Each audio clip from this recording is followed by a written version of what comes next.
Hello, I'm Bethan Elfyn from BBC Radio Wales. Welcome to another discussion, a collaboration organised between BBC Introducing and Independent Venue Week. We've got an amazing panel of artists and a venue representative today. So let's get on with the introductions. We're going to have a very lively debate, I'm sure. I'm going to start with the windows as they are right in front of me. So Sam, you're first. Tell us a little bit about where you are and what you do. I'm Sam. I'm based in Newport. I run La Pub, a grassroots music venue in Newport.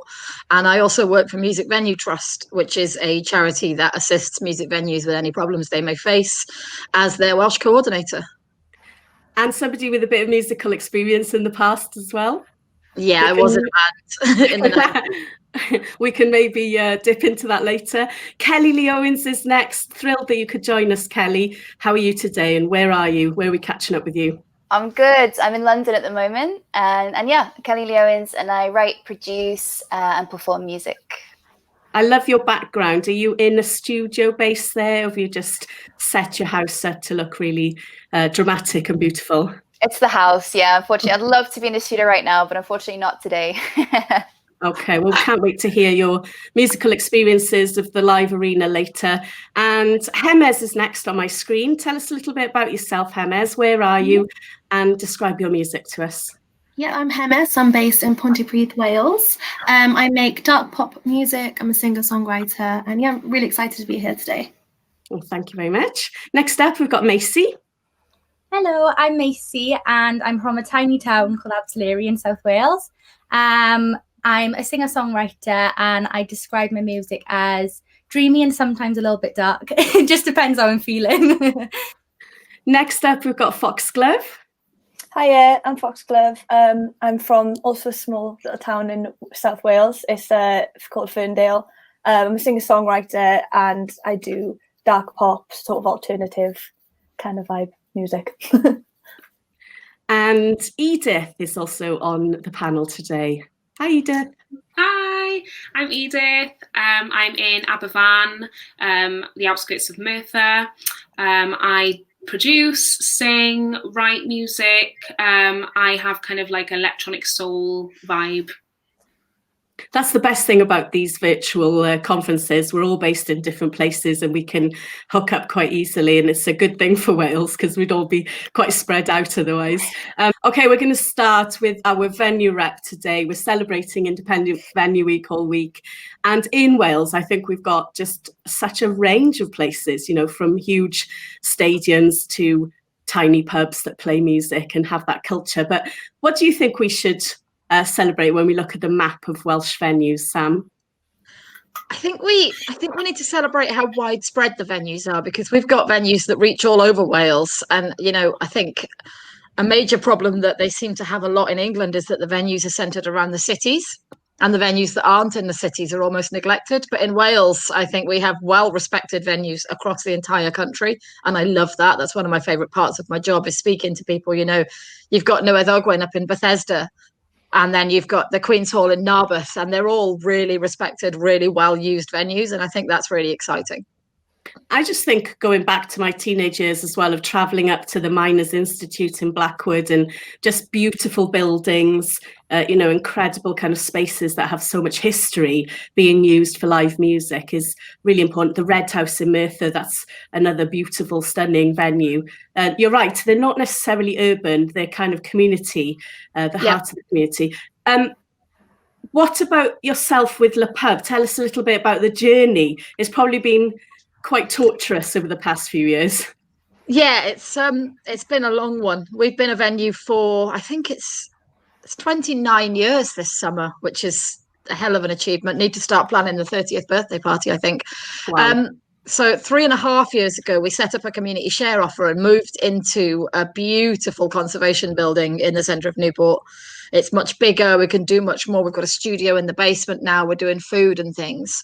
And just as we were getting on our feet and finding our way around having such a huge space, this pandemic hit, which is, it's been a journey, but I think you just have to look at what you can do.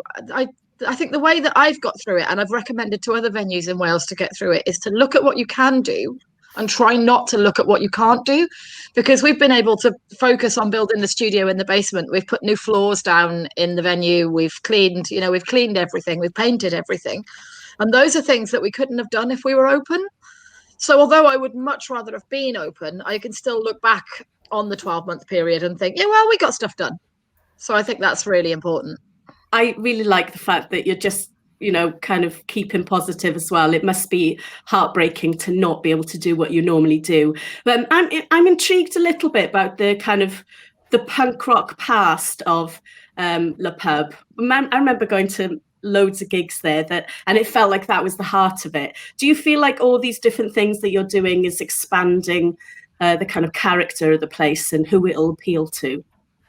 Yeah, I think it's really important that grassroots music venues are accessible to everybody, not just for one genre of music, and not even just for music, because all forms of art are incredibly important. So, I mean, we do visual arts exhibitions, we do spoken word, we do, theatre performances. And I think it's difficult because, like, my heart will always be with punk music, but I think I don't want to be a genre snob, and I don't want Le Pub to be niche. I want it to be accessible to absolutely everyone that wants to take part in a community activity.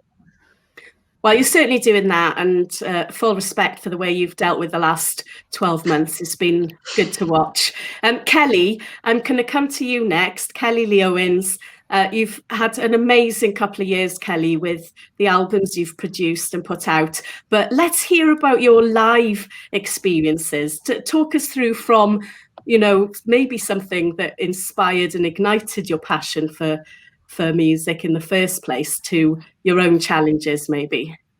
Yeah, well, I think, coming from Wales, it's that classic, like the land of song, and everyone's in a choir, It's kind of like the national service of Wales, is that everyone goes through the choir stage.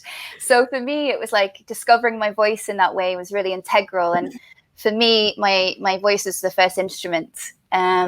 So after that, I kind of fell in love with drumming and playing bass a little bit, but I can't read or write music. And so for me personally, I thought that would be something that really would hold me back.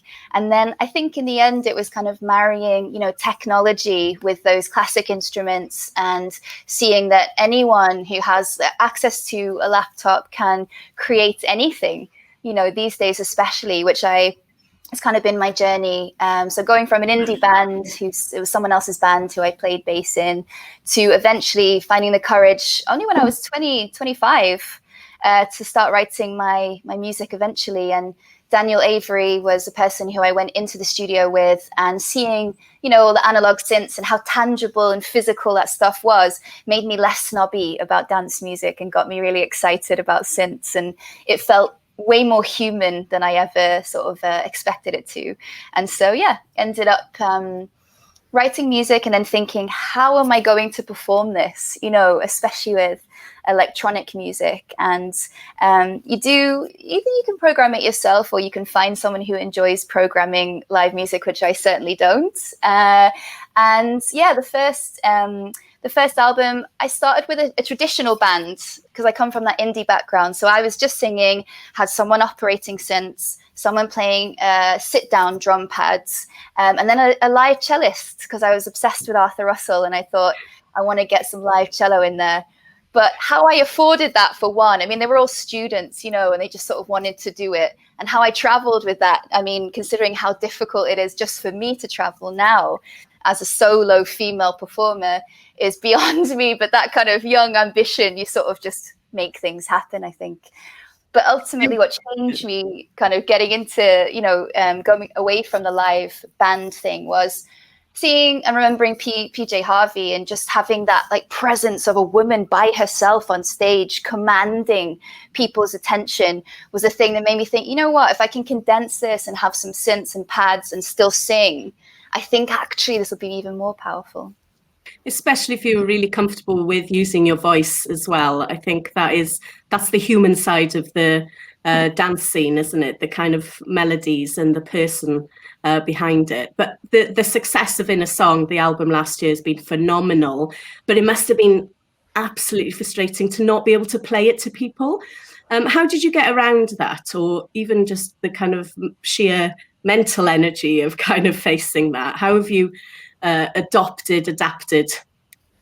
Yeah, well, obviously it's been hard for all of us in the live and music industries. There's no getting away from that. And I think I have to be honest and say I did go through grief, a stage of grief. I mean, we're all used to connecting with people in that way. And I think it is vital for us. Some of the best experiences and memories I have are in live music spaces and meeting other people and that visceral energy that you feel, you know, so it's real that there's grief about it.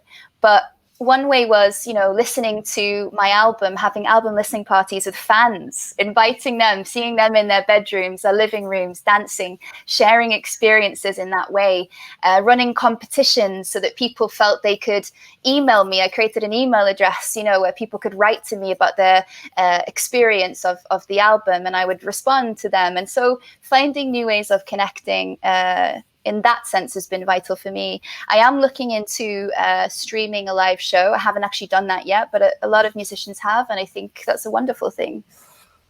Well, we look forward to hearing more about that when you're ready. Before we move on, I want to know what the name of the band was that you toured with, Kelly. Is there any footage of recordings or photos? I kind of want to look you up now. Oh, What's yeah. The name of the band? Oh, the name is just something else. I mean, can I just say it's nothing to do with me? I just played bass and song. It was called The History of Apple Pie. Okay. Kelly, do you remember them? Okay, let's come to our new artist today, and there's loads of kind of territory that's quite similar, I think, between what people want to do and want to achieve. Edith, I'm going to start with you because you've had quite a bit of live experience, and similar to Kelly, taught yourself all the technology. What's been your journey with the live scene to take your music live? Yeah, I think, you know, it's been a long journey, and obviously with COVID, it's kind of come to a massive halt. But, you know, the couple of years before COVID hit, I think I was really starting to, you know, get the ball rolling with my live experience, with my live performances, gaining more experience working with other people on stage as well, and who I was as an artist performing. I'm really getting to know myself, because I think that was the most important part for me, was knowing who I want to be on stage and how I want to present myself to other people, and how I want other people to see me as an artist, which took me a while to accept and to kind of learn. But, you know, it's been such an amazing ride to get to this point, and to have this whole year to just think about that for when live gigs do come back, to just be able to think, you know, how I'm going to present myself next, you know, what are my next achievements, what are my next goals. But yeah, those 2 years, you know, being a part of Horizons in 2018 was such a roller coaster for me, and such an amazing experience to experience all those gigs like lined up for me, and I really miss that, being able to express myself on stage, because I find it's such a relief for me. But yeah, I think what gave me that fire, like you were talking about, was doing Festival number 6. I really kind of started to get into myself at that point, because I had a really good crowd. I loved the stage. The atmosphere was just amazing, and I was in Wales and I felt at home. And Portmeirion is just such a lush place that I hold quite close to me, visiting there when I was younger and stuff. So having that experience before they closed for good was just so amazing, and it just really boosted my kind of stage confidence. And then, yeah, all of the other gigs throughout Horizons year, you know, playing in the Senedd a couple of times, alongside just amazing artists, and also having that variation and not just playing with electronic artists all the time, which gave me a lot of inspiration and influence for my producing, and how I can mix up different genres, and, you know, not have to fit into one box all the time, which has really helped shape my kind of identity during this pandemic. Just because I really want to trial out different genres constantly, and see where they go next, and see how my audience reacts to that. and see how much of a fan base I can build. So it's just been an amazing experience being able to perform, and I really, really hope that I get to perform again this year. And if not, then I'll carry on working towards, having a really good live performance when that time comes. I think when you've not sat on your laurels this year, you've been so prolific with releases. I think that's only going to help the atmosphere and the kind of appetite for your performances when you do get back out there. I just wanted to mention one of the shows I remember in the Moon Club in Cardiff, and it was a Ladies of Rage collective, and it was like everybody could jump on stage and do a short set, and it felt like you were headlining, I think, that night, Edith. I was, yeah. And it felt like a moment that you'd gone from being the apprentice out on the road a little bit, and here you were headlining a show surrounded by amazingly supportive crowd as well. Exactly. Yeah, Ladies of Rage are amazing, absolutely amazing group of women. Isn't that kind of showed the atmosphere at small clubs, that it's like you feel at home, don't you? Yeah. Sam, is that something that you kind of feel when you see a good gig and you know that there's like something unusual going on some nights? Yeah, I think the moment I always refer to wasn't actually in La Pub. A guy that worked for us DJ and put on Enter Shikari in TJ's. Wow. And I like them, but they're not my thing. And I walked into TJ's just to support Jace putting a gig on, and I instantly thought there was only about 30 people there, and I thought this guy's going to be huge. And I don't know why. I cannot put my finger on why, but honestly, it's just something in that room. And I've seen it a few times over the years, and it's really rare, and it keeps you going for another 2 years waiting for the next one. And you can just feel it in the air. But yeah, that was instantly the second I saw them. I remember some of my early days of college days in Cardiff, and it was on the cusp of a lot of bands being successful around that time. But I just remember the gigs just seemed like people were climbing the walls, literally, to watch something on stage. I don't know if it was that the stage was lower or something, but it always felt like this that's what we're missing with streams, isn't it? That power of the people kind of in part of the show, the relationship. Right, who are we going to go to next? I want to hear about Macy. You've performed a lot, but how does it feel going from a job, doing a kind of job performing, to doing your own material and performing in a more of a gig environment? Yeah, so I've literally been doing music since I was about 10 or 11. So like I started at such a young age where I used to go on the social clubs like every Sunday and, perform like covers and stuff. And so I've been doing it since then. And then obviously when I got on like 40, in 2018, it would have been, and 40 is like a development platform where they take you and you become an artist basically. And since 40, I'd say that's where I felt the real change, from going from performing like covers to starting, I was writing music for the longest time, but I never got to perform to people. And then I think my first ever like proper gig was in the Moon, was like, I think it was 2 years ago yesterday actually, which was crazy. Wow. That was the first time I ever performed my music in public. And I think the first time you ever do that and you have people come up to you at the end and say like, I really liked your tracks. It's just mind blowing, from going, from like 11-year-old to performing in social clubs, and then just building up to like writing your own stuff. And yeah, it's mad. And no one shouting at the end, have you got any Shirley Bassey, just to kind of wind you up. I think having the confidence in your own material must be quite a moment as an artist. Kelly, do you remember kind of that kind of feeling of some crowd reacting live for the first time and just being blown away by people, just the response? Yeah, so I mean, I started out by seeing other bands. Like I say, I didn't start until I was 25-ish with my own music. So I was so curious, like, what was their story? How did they get to do it? And I always dreamed about doing it one day. But as you say, when you actually get to do it for the first time, it's it's that moment of a dream coming true. And I put on my own show, and it sold out weirdly. It's probably just my friends, you know, in London just supporting me in a tiny venue, a basement venue. My nana was there. She came down from Wales, got on the train, got her up for a dance on the last song. And that was a moment in a sense. And she gave me a big kiss on stage. And it was like, it felt like a family moment.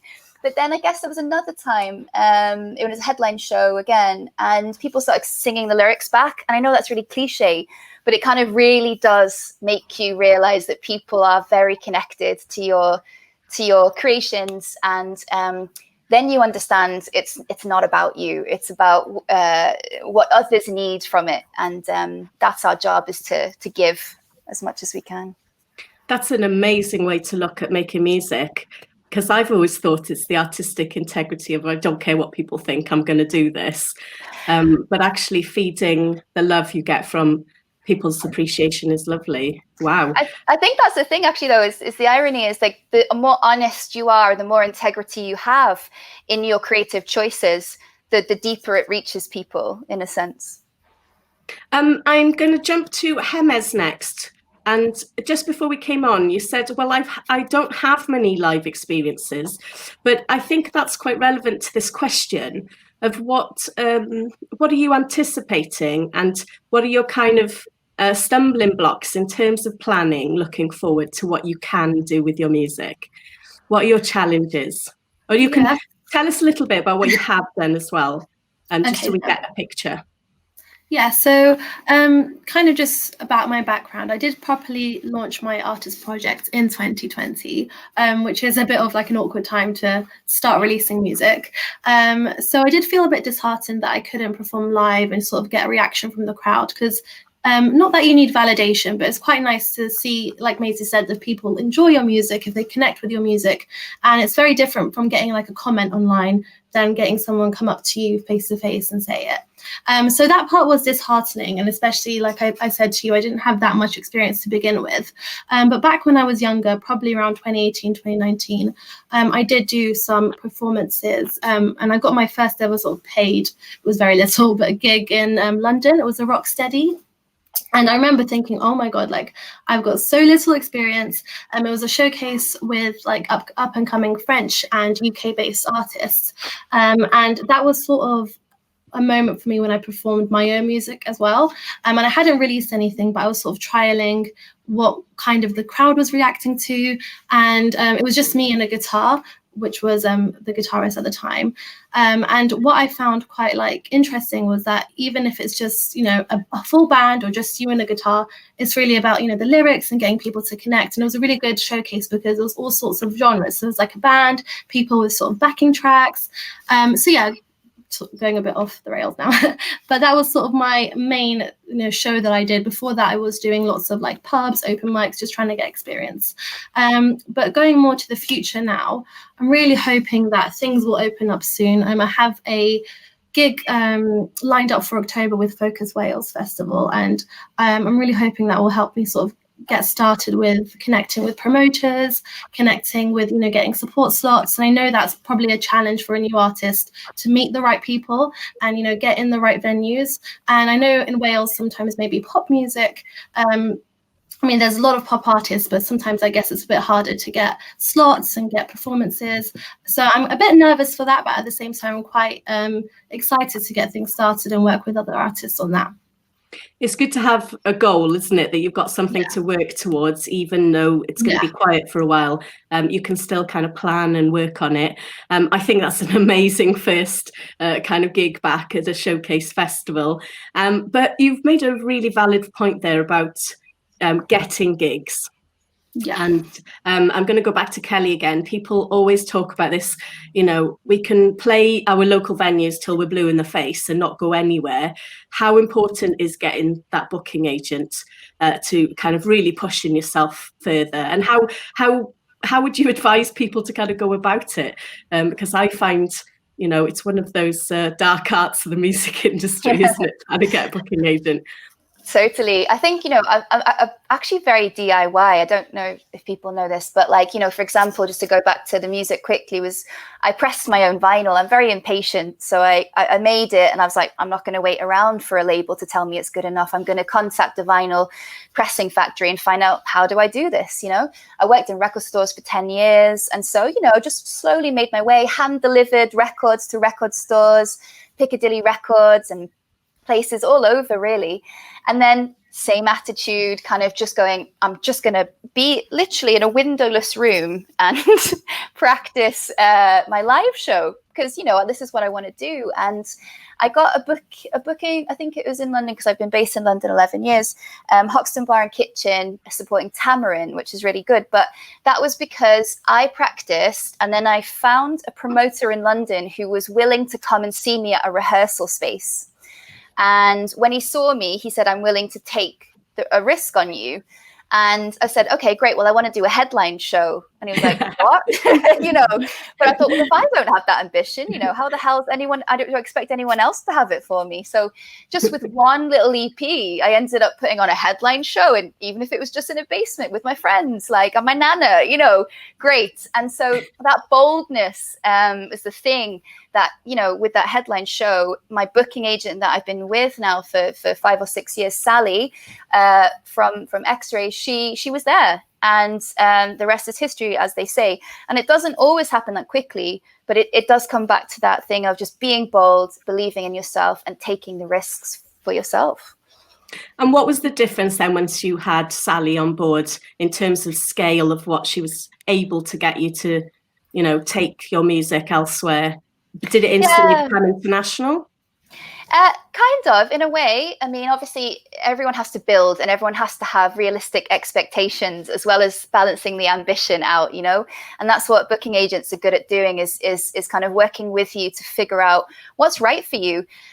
With my project, was never going to be a band scenario that I had to do that circuit, which I did with the other band. I kind of was a bit more particular and wanted to play less, but make sure it was at the right venues for me, or just that I was playing with the right people, and she helped me to just get strategies in place. And I think having the name of an agency as well really makes people take you seriously. And the same with having a manager as well. I managed myself for a year and a half, and really when I got a manager, Clarice, who I'm with now, was when people sort of start to really just take you fully seriously. Would you encourage this practice of pretending to be a manager with a different email, or does that not work? Oh, yeah, I wish I had thought of that. I really do now. I'm like, oh, damn, that's a brilliant idea. Yeah, I would. Kelly, that's amazing advice. Foxglove, I want to hear from you now. What are the your personal experiences and maybe challenges you faced by either trying to get gigs, or when you're at the gig, how comfortable are you in that environment? Do you feel that there's something about being a female performer that is making you nervous, or what are your experiences? Yeah, so I went to uni and studied music, so I was sort of around that all the time. But the only people I was sort of seeing on stage were males, so I couldn't. But I knew I wanted to do it, but I didn't really know how to get there. I didn't know, because I'm a singer-songwriter, but I don't actually play an instrument, so I was like, right, how can I go up there and do my own music? I just didn't really know what to do. But I was really lucky to have been on the Forte project with the same year as Macy, actually, in 2019. And they helped me organise my first gig, which was at Porter's, which is a pub in Cardiff. And I think that really helped, obviously, having that support. But yeah, before then I was a bit nervous. I didn't know how to get there, sort of thing. But I remember seeing Hannah 2K, who's now Hannah Lily, perform at the Moon Club in Cardiff, and I was like, wow, I can do that, because I could see myself in her because she's a woman. And I know that might sound a bit ridiculous, but because I was just so used to seeing my friends who were mostly males just going up and play, I just couldn't really always see myself. So that was quite inspiring. I was right, if she can do it, I can do it, sort of thing. And then I had my first live performance in July 2019 And then after then, I was until like last year before all this started, I was pretty much gigging like every month, like sometimes twice a month. So it's kind of like building up like a momentum of performing. And it was nerve-wracking because I'd never really done it before, and like singing your own songs, especially when they're like more pop based, I think can be quite like intimidating in a almost, well, sort of like male dominated indie rock sort of thing, especially in Cardiff, because I feel like in Cardiff is a lot of like indie and rock bands and stuff.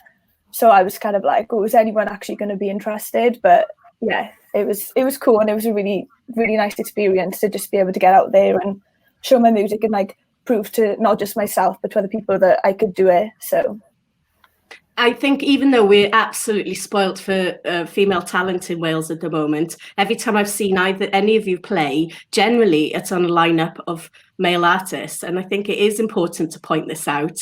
Sam, I'm going to come to you to talk about two things. What can the venues do to make the space feel that it's welcoming to, like you said, all genres, all kinds of different people who maybe don't fit the traditional view of the grassroots circuit, but also what can we do to support the venues? Is there anything that as music makers or young promoters, is there something that you'd like to see these young artists doing with Le Pub or others?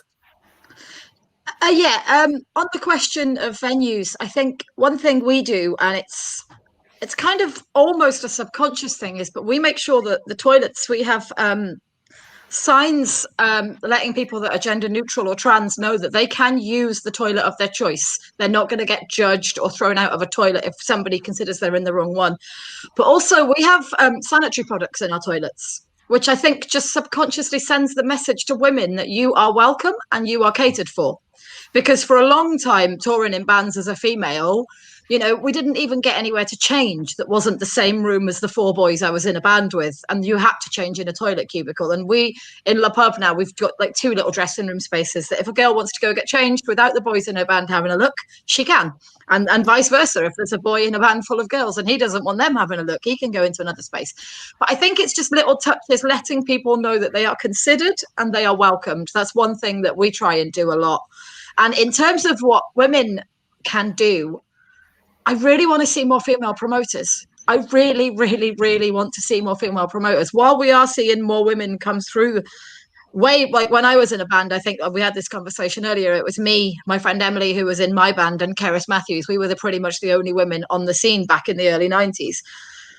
And while that's improved massively, there are still not very many female promoters, and female promoters would book female acts. And I think I want to see women getting into the other side of the industry. Obviously, I know there's a lot of female booking agents in terms of X-Ray and the bigger, like Kelly's on, in terms of those bigger agencies. But promoters, we just don't get many women.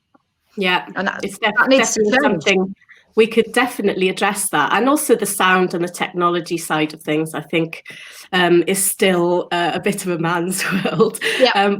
But we have, I'm so thrilled in the last few years just to see all of you making your music and being so different in your musical styles and genres as well, and experimenting and taking it to new heights. And honestly, it thrills me.